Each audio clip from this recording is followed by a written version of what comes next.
All right, just finished a pretty good day working pads. Thankfully, we got a little warmer weather. This is not like hot, but we needed something to be a little warmer, and went about 25 minutes or so live, mostly situational stuff, end of the game, end of half, those kind of things. Thought we got better. And then we'll go, I think I mentioned yesterday, we'll go full pads again Thursday, have a long scrimmage on Saturday, and then try to get some semblance of a depth chart after that.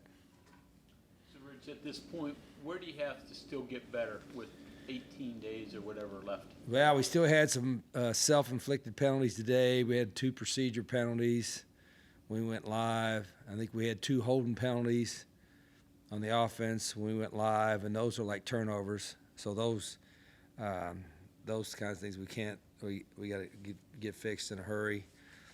I think we threw I think we threw 2 interceptions, not maybe in live, but 2 interceptions during the team period, which were just weren't bad throws, were bad decisions kind of deal. So got to get all that cleaned up too. So it's still a problem. It's not a problem, but the thing I wrestle with is that if you got to get better running your plays, you got to run your plays. But we also have a lot of fundamental work to get done too. So, but I'm not a believer in a 3-hour practice to get it done. I think you got to get your work in, and then evaluate it, and then fix it the next day.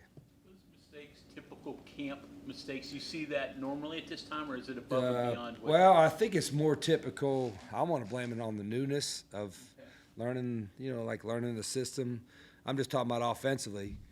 I still think our quarterbacks are looking at our guys too much instead of looking at their guys when they're throwing. And that's a natural thing to drop back, and then, if it's man coverage, that's fine, look at our guys. But if it's a zone coverage, you better have your eyes on what they're doing and trust that our guys will be where they're supposed to be. And I think that's probably pretty typical of when you're in a new system. You want to make sure all of our guys are in the right spot and all that. So so much of the quarterback's decision-making is based on if his eyes are in the right spot.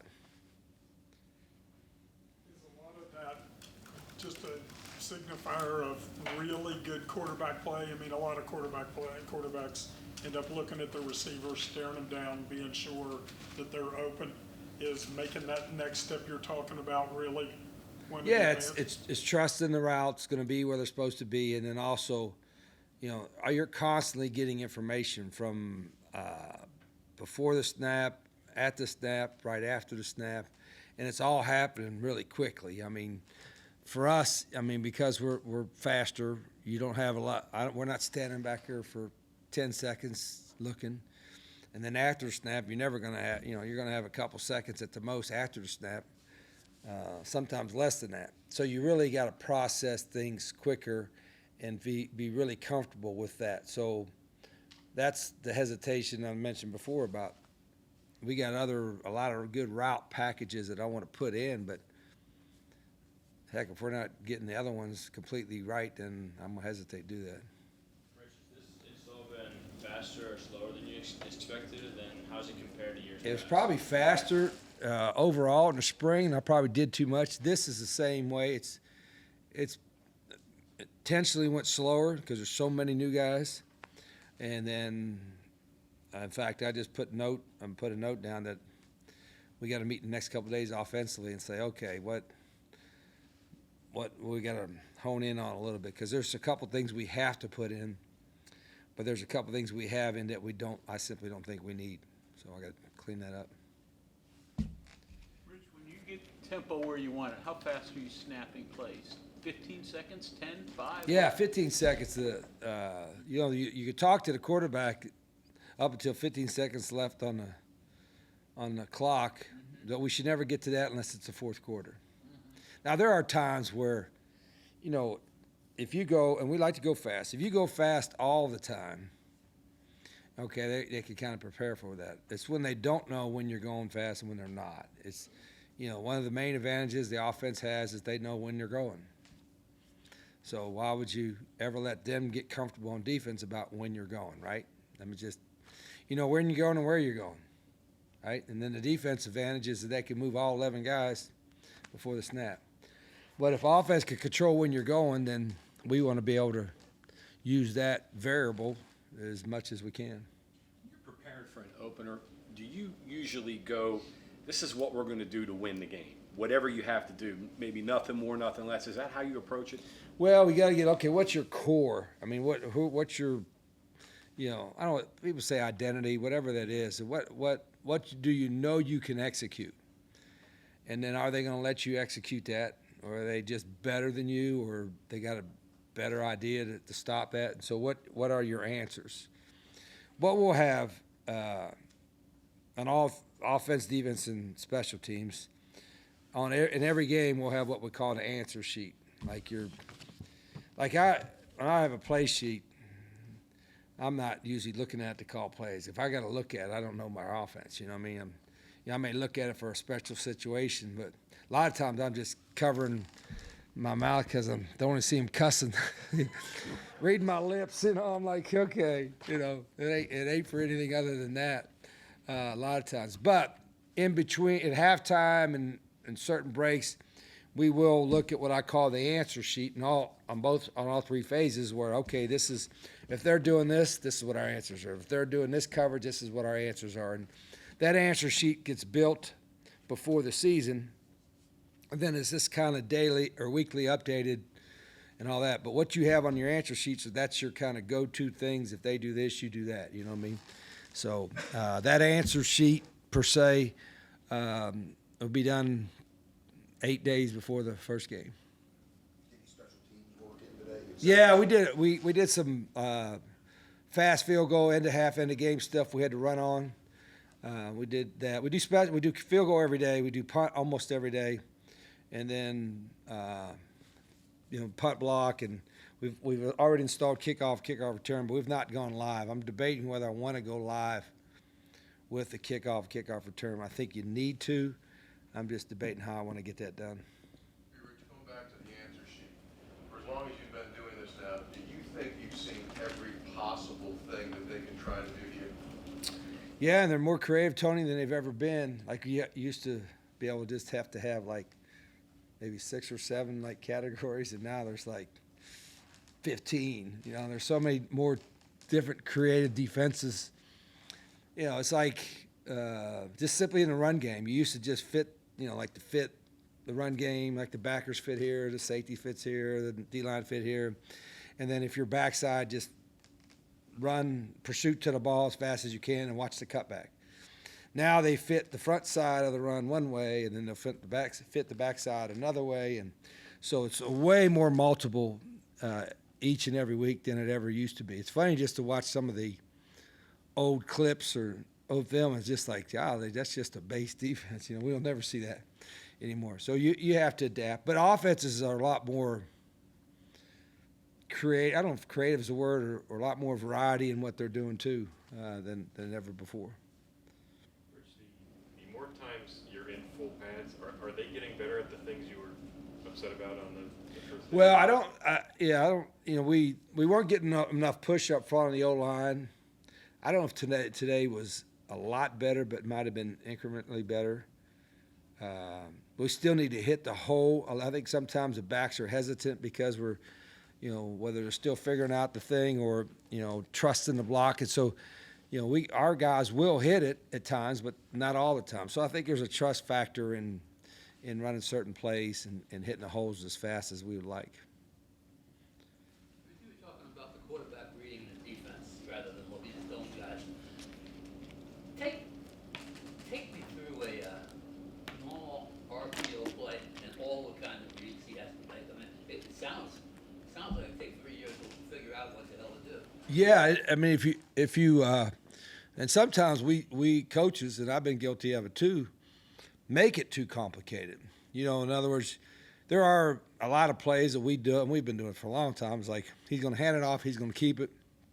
He could throw it over here, or he could throw it over there, and that's 4 options on a lot of plays.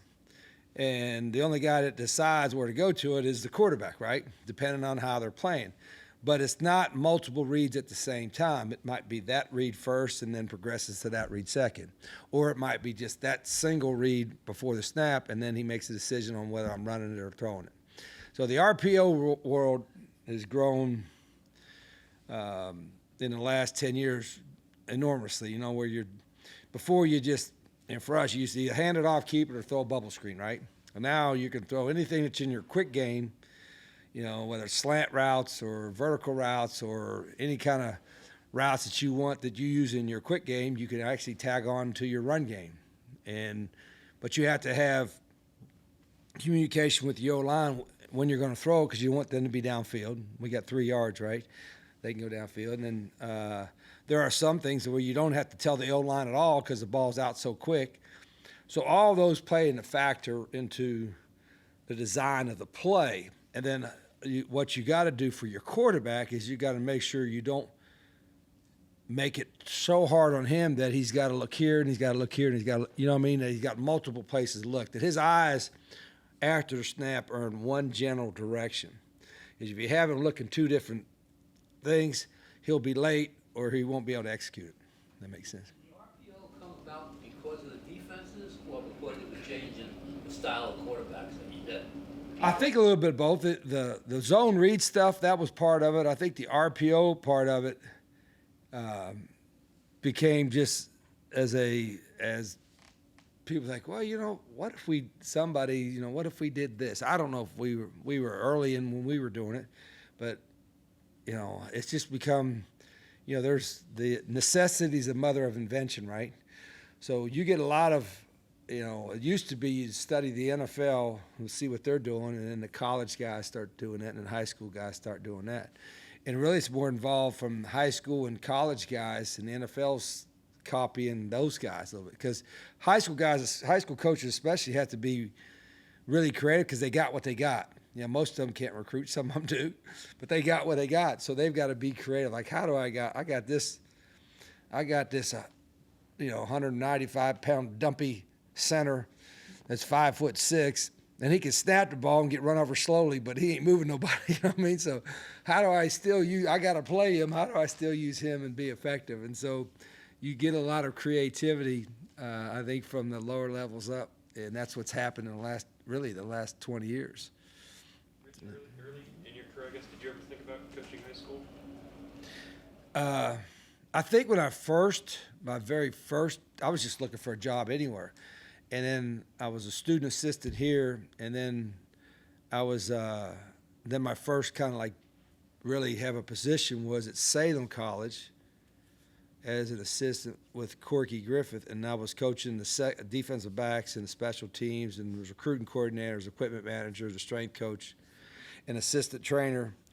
I think I got $2,500 for the year, and I lived in a little cabin in the attic with Lonnie Warwick, who was the defensive coordinator. He's the old Minnesota Viking. Remember Lonnie?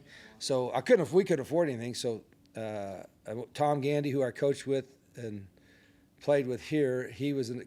So we both lived in the. It was like an attic, it was like just a carpet, and put a mattress on the floor and had one bathroom in the whole cabin, and that was our. And we both got. I think we both got $250 a month for 10 months. The first play call you had at Salem, does it still exist in your offense? Well, I didn't run. I was at Salem. I was. Or your first head coaching, when you first played? Yeah, when I was a head coach at Salem that first year, I was running defense. I didn't do anything with the offense. And then I came here as a volunteer coach in '89, and I was a volunteer for Bill Kralavich.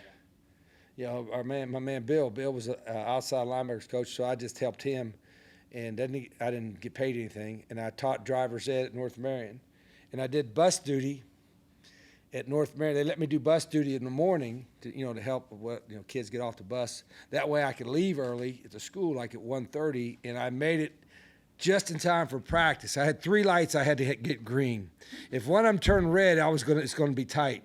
But if they all were green, I could make it here just in time so that's what I did. And then the next year is when I went to Glenville, and that's when I decided, they were like shut out 6 times or something. I'm like, let's just run a 2-minute drill the whole time and spread them out and get in a shotgun, and that's when this offense kind of like So took does off. that first play call still exist in your Got offense?